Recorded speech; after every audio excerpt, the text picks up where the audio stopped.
Bodoh banget sih kamu. Aku sudah bilang kalau Mas melakukannya, kamu harus memastikan dulu semuanya, juga konfirmasi padaku. Ini malah kasih racun di saat mereka mau pergi bersama dan tanpa konfirmasi denganku dulu. Dasar dungu. Maafkan saya Nyonya, saya tidak tahu kalau Tuan Renan akan datang secepat itu dan memberi pertolongan pertama sambil membawanya ke rumah sakit. Maaf. Kamu pikir permintaan maafmu bisa merubah semua? Bagaimana kalau wanita itu selamat?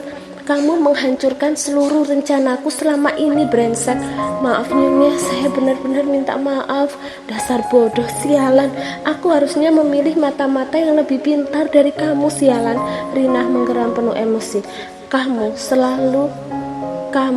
kalau sampai tertangkap, awas saja. Kamu menyebut-nyebut namaku, akan aku pastikan seluruh keluargamu hancur. Mengerti kamu? Tapi Nyonya, bukankah Nyonya bilang tidak akan terjadi apa-apa? Itu kalau kamu berhasil membunuhnya langsung. Bentak Rina. Lihat apa yang kamu lakukan sekarang.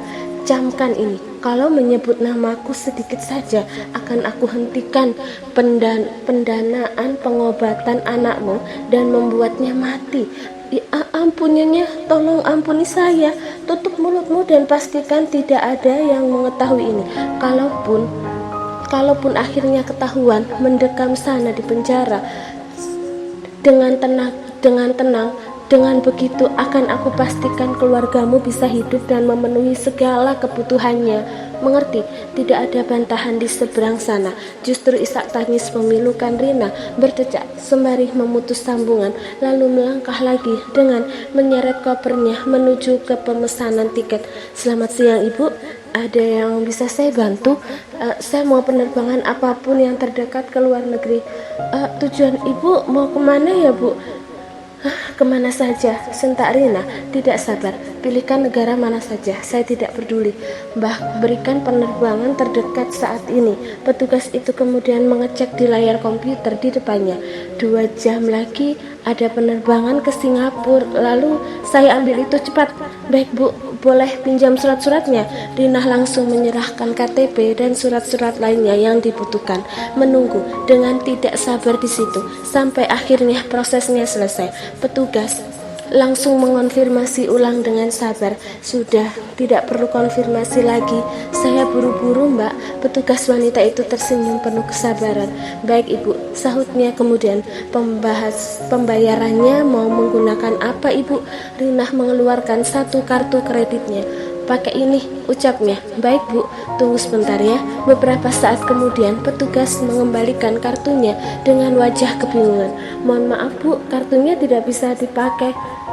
Tertulis kartu diblokir. Apakah ada kartu lainnya? Diblokir? Jangan aneh-aneh ya, mana mungkin diblokir. Benar Ibu, kartunya tidak bisa digunakan. Rina berdecak lalu mengeluarkan kartu kreditnya yang lain dengan bank yang berbeda pula. Petugas itu menerimanya lalu kembali mencobanya lagi. Beberapa saat kemudian petugas itu kembali mengembalikan kartunya. Maaf Bu, yang ini juga tidak bisa. Apa-apaan sih, mana mungkin tidak bisa. Rina mengeluarkan kartunya yang lain sebanyak yang ada di dompetnya. Coba ini semua. Dengan sabar petugas itu mencoba semuanya dan hasilnya selalu sama. Semuanya tidak bisa digunakan. Semuanya tidak bisa digunakan Ibu, ucapnya. Mesin kalian itu yang rusak. Mesin kami baik-baik saja Bu. Baru saja sudah kami coba dengan kartu lain dan berhasil masuk. Jelasnya masih berusaha ramah. Jadi bagaimana ya Bu? Apakah Ibu ada uang cash saja? Tidak ada lah. Kamu pikir saya dulu sampai membawa uang banyak-banyak? Kalau begitu mau bagaimana ya Bu? Mohon maaf, tapi antrian di belakang sudah panjang. Rina menoleh ke belakang lalu berdecak saat melihat antrian panjang di belakangnya. Semuanya terlihat tidak sabar melihat Rina.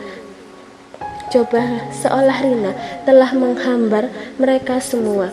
Rina akhirnya memasukkan kembali semua kartunya, lalu berdecak kesal sekali. Saya mau ambil uang dulu. Rina lalu melenggang pergi. Bu, ini surat-suratnya dibawa. Taruh di situ dulu, sentaknya. Tidak sabar sembari meninggalkan mereka untuk mencari ATM terdekat dan akhirnya menemukannya di sudut bandara. Heran, bagaimana bisa bandara besar begini masih geseknya rusak semua. Rina langsung mencoba mengambil uang di sana, tapi seperti yang dibilang petugas tadi, kartu ATM-nya terblokir. Rina mencoba ATM-nya di bank lain dan semuanya terblokir. Sialan, Rina langsung mengeluarkan ponselnya, menghubungi asisten keuangannya yang memegang pengelolaan keuangannya. Kenapa semua kartuku tidak bisa digunakan? Maaf Nyonya, saya baru saja mau menghubungi Nyonya terkait ini, ujar Sarah dengan suaranya yang terdengar tegang. Tuan Renan telah menarik semua sumber pendanaan dan memblokir semua rekening Nyonya. Apa? Setelah 2 hari hanya boleh menunggui di luar ruangan, di hari ketiga pasca Tista melewati masa krusial dan kritisnya, akhirnya Renan diperbolehkan untuk menjenguk istrinya. Renan langsung meminta Tista dipindahkan ke ruang ICU VIP yang membuat Renan bisa lebih bebas untuk bersamanya. Setelah memakai gaun luar khusus pembesuk ICU, Renan akhirnya memasuki ruangan Tista dan langsung menghampiri ranjang istrinya itu. Renan lalu berhenti di sisi ranjangnya, menatapi istrinya yang terbaring dengan mata tertutup dengan beberapa alat yang menempel badannya. Renan merasa hancur melihat kondisinya, tapi di satu sisi dia juga merasa seperti mendapatkan energinya dan akal sehatnya kembali karena bisa melihat istrinya lagi. Renan mengambil duduk di kursi samping ranjang, lalu langsung meraih tangan Tista untuk kemudian dia genggam dengan sangat hati-hati, merasa bahwa istrinya ini nyata benar-benar masih berada di sisinya saat ini. Tatapan Renan kemudian mengarah ke wajah Tista dan satu tangannya terulur untuk mengusapi sisi wajah istrinya itu dengan perlahan. Hei, sapa Renan dengan suara yang hanya bisa lirih dia keluarkan, tapi dia paksakan terdengar ceria, padahal senyuman pedihnya terus saja menguasai bibirnya. Istri hebatnya Mas Renan. Renan menyusuri setiap sisi wajah Tista dengan tatapannya, meski setengahnya tertutup oleh alat-alat yang dipasang di situ. Tatapannya lalu menurun untuk melihat dadanya yang naik turun, pertanda napasnya yang teratur, dan detak jantungnya yang mungkin stabil. Renan mengangkat tangan Tista yang ada di genggamannya dan mencium punggung tangan istrinya yang terasa dingin itu. Lalu dia tempelkan punggung tangan istrinya itu di keningnya, sembari menutup matanya dengan helaan nafas panjang yang begitu berat. Dokter bilang kemauanmu untuk bertahan hidup sangat besar, dan itu salah satu alasan yang bisa membuat kamu bertahan. Kamu berjuang dengan baik di situ. Kamu udah melakukan yang terbaik sayang. Demi Mas, demi Kira, demi semuanya, gumamnya dengan suara tertahan. Renan semakin merapatkan matanya demi menghalau sesuatu yang kini memenuhi matanya itu dan berusaha mendobrak keluar. Bibirnya terkatup rapat dengan rahang yang mengeras untuk menahan ledakan perasaannya saat ini, demi tidak terlihat lemah di depan wanita hebatnya ini, wanita paling kuat di hidupnya. Makasih karena udah bertahan sejauh ini ya sayang, lanjutnya dengan bisikan yang begitu lirih. Berusaha mengendalikan dirinya, Renan akhirnya melepaskan tangan Tista dari keningnya. Dia menarik nafas panjang, lalu menghembuskannya perlahan, membuka matanya yang tetap basah pada akhirnya, lalu menatap Tista dengan senyuman setegar yang dia bisa. Kamu ingat janji Mas untuk enggak membiarkan kita berpisah lagi kan? Bisik Renan lagi dengan suara tercekat. Kita penuhi janji itu sama-sama ya sayang. Kita berjuang sama-sama melawan dunia ini lagi ya. Kamu bilang. Renan tidak bisa meneruskan ucapannya karena melihat air yang mengalir dari sudut mata Tista. Renan langsung menggigit bibirnya kuat-kuat dengan geraman yang tidak sengaja muncul karena pertahanannya yang nyaris luruh. Renan tidak bisa menahan perasaannya. Maaf, karena justru Mas yang lemah di sini, tak, bisik Renan kemudian sembari mengulurkan tangannya untuk menghalau air mata di wajah Tista. Maafin Mas sayang. Dia lalu menempelkan punggung tangan Tista ke matanya yang menutup rapat. Menangis dalam diam memperlihatkan sisi lemahnya ini. Untuk pertama kalinya pada istrinya bercampur antara rasa bersalah, rasa miris, marah, sedih, lega, dan segala rasa lainnya yang kini memenuhinya. Rey, dengarkan ibu. Kamu pulanglah dulu, gantian berjaga dengan ibu atau Fauzan. Almira mengusapi punggung Renan, menatapi sendu pada kondisi menantunya yang terlihat lebih kacau daripada anaknya yang terbaring tidak sadarkan diri di ranjang. Kamu sudah seperti mayat hidup selama 4 hari ini, Rey. Renan menoleh pada Almira, lalu menggeleng dengan senyuman tipisnya. Saya nggak apa-apa, Bu, elaknya dengan suara seraknya. Saya mau menemani Tista di sini saja. Setidaknya istirahat sebentar, Nak. Almira kembali membujuk. Barang 1-2 jam. Kembali senyuman menenangkan Rey yang menguar dengan tipis. Justru saya sedang istirahat sekarang, Bu, jawabnya sembari mengeratkan genggamannya pada tangan Tista. Kamu belum tidur dari 4 hari lalu kan? Makan dan minum juga harus dipaksa dulu, baru kamu mau makan. Itu pun hanya beberapa suap. Kamu bisa sakit kalau seperti ini terus, Rey. Renan pada akhirnya tidak punya jawaban untuk mengelak lagi, tapi bahasa tubuhnya jelas tetap menolak untuk pergi dari sisi istrinya itu. Almira menghela nafasnya, merasai matanya kembali memanas karena melihat menantunya ini, seolah air matanya belum juga habis setelah menangisi kondisi putrinya kini. Almira kembali menangis karena kondisi menantunya. Le, dengarkan ibu ya. Pulang sebentar saja, tidur, makan dan mandi. Kamu perlu tenaga untuk menjaga Tista.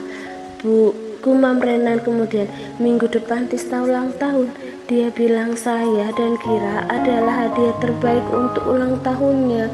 Almira mengusapi punggung Renan semakin kuat demi menguatkan menantunya itu. Dia akan bangun sebelum itu, Rey, ucap Almira tegas. Dia akan mendapatkan hadiah terbaiknya itu di hari ulang tahunnya. Renan menganggukkan kepalanya. Saya juga yakin, Bu. Karena itu saya nggak mau ninggalin dia sedetik pun. Saya nggak mau dia bangun sendirian dan nggak nemuin saya di sampingnya, gumam Renan kemudian. Almira mengusapi matanya dengan satu tangannya sembari menarik nafas panjang. Kondisi keluarga kecil anaknya ini seolah langsung lumpuh total sekarang, baik Tista, Renan maupun Kira. Nama cucunya itu langsung membuat Almira kembali menatap Renan.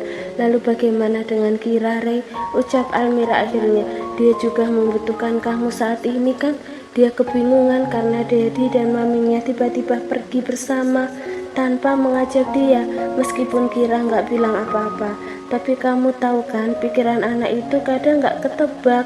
Kesadaran seolah baru saja merasuki Renan, hingga akhirnya dia bisa mengalihkan tatapannya dari Tista dan akhirnya menatap Almira. Dia pasti bisa merasakan ada yang terjadi pada kalian, apalagi pada Tista. Ikatan ibu dan anak itu begitu kuat, Rey. Kira pasti bisa merasakannya meskipun tidak memahami apa yang terjadi. Membicarakan tentang Kira seolah mampu membawa Renan kembali ke dunia ini, membawa akal sehatnya untuk kembali bekerja. Ekspresi pria itu pun berubah seketika. Kira bagaimana, Bu? Dia bagaimana? Kira nggak apa-apa kan? Dia baik-baik saja, hanya kadang agak rewel setiap merindukan kalian berdua. Dia sering sekali menanyakan tentang kalian, bertanya kapan kalian pulang lagi. Almira menghela nafas panjang. Dia bahkan sempat berpikir kalian meninggalkannya, Rey.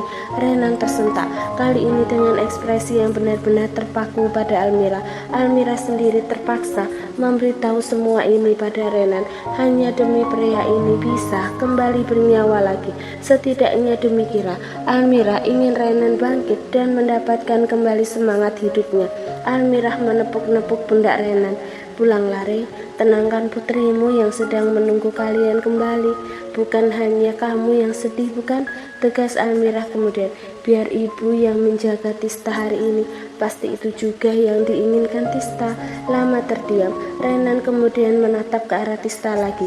Dia ciumi tangan istrinya itu, berbisik yang tidak bisa Almirah dengar dengan jelas, sebelum akhirnya bangkit berdiri dengan perlahan. Ekspresinya mulai kembali hidup, akan kesadaran bahwa dirinya harus lebih kuat, setidaknya demi Kira.